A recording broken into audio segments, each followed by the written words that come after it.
હિંમતનગરના બામણાના ગ્રામજનોએ ગૌચર જમીન મુદ્દે કલેક્ટરને આવેદનપત્ર આપી રજૂઆત કરી છે. ગીતાબેન સરપંચ, માજી સરપંચ બોલું છું. અમારા ગામની ખૂબ ખરાબ પરિસ્થિતિ છે, કારણ કે અમારું જે ઢોરોને ચરવા માટેનું જે અમારું ગુજરાત જ ઢોર છે. આગળ ડેમ ભરેલો છે, પાછળ ડુંગર છે. અમારો ઢોરોને જીવવાનો કોઈ આધાર નથી. આજે જે વન વિભાગવાળા લોકો, ફોરેસ્ટરો જે વાડો કરી અને વાવેતર કરવા માટે અમારા ઢોરો ભૂખે મરે છે, તેના માટે તમે તાત્કાલિક નિકાલ લાવો. આજે શું કર્યું અને ક્યાં રજૂઆત કરી? કલેક્ટર કચેરી. શું રજૂઆત કરી? વન વિભાગમાં ગૌચર અમારી આપી દે અને એમનો વન વિભાગવાળા એ લોકો એ જગ્યા છોડી દે.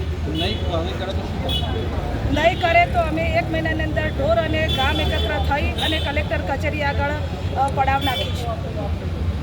અગાઉ અમે કલેક્ટર સાહેબને અનેકવાર લેખિતમાં અને મૌખિકમાં રજૂઆતો કરી ચૂક્યા છીએ અને આજે છેલ્લે અમે સમગ્ર અમારા ગામના તમામ માજી સરપંચો અને ગ્રામજનો સાથે અમે આજે નીતિના સ્વરૂપે 5 મુદ્દાનું અમે આવેદનપત્ર અમે આપવા માટે આવ્યા છીએ.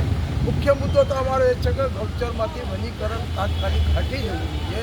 એકમાત્ર અમારો જીવવાનો આધાર હોય તો માત્ર ને માત્ર 592ની 75 એકર જમીન છે.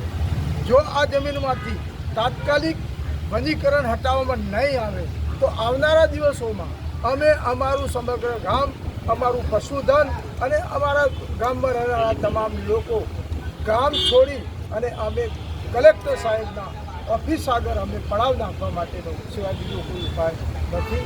એ સિવાય હવે બીજો કોઈ રસ્તો રહ્યો નથી. એટલે આવનારા દિવસોમાં 1 મહિનાની અંદર જો અમારો કોઈ પણ પ્રકારનો નિકાલ લાવવામાં નહીં આવે તો અમે માર્ચ મહિનામાં અમે આખું ગામ એકત્ર થઈ, ગામ તો એકત્ર થઈ જ ગયું છે, પણ આખું ગામ એકત્ર થઈ અને અમે ગામ છોડી અને કલેક્ટર સાહેબ એટલે કે હિંમતનગરમાં કલેક્ટર સેવા સદનમાં અમે અડીંગા લગાવવા માટે અમારી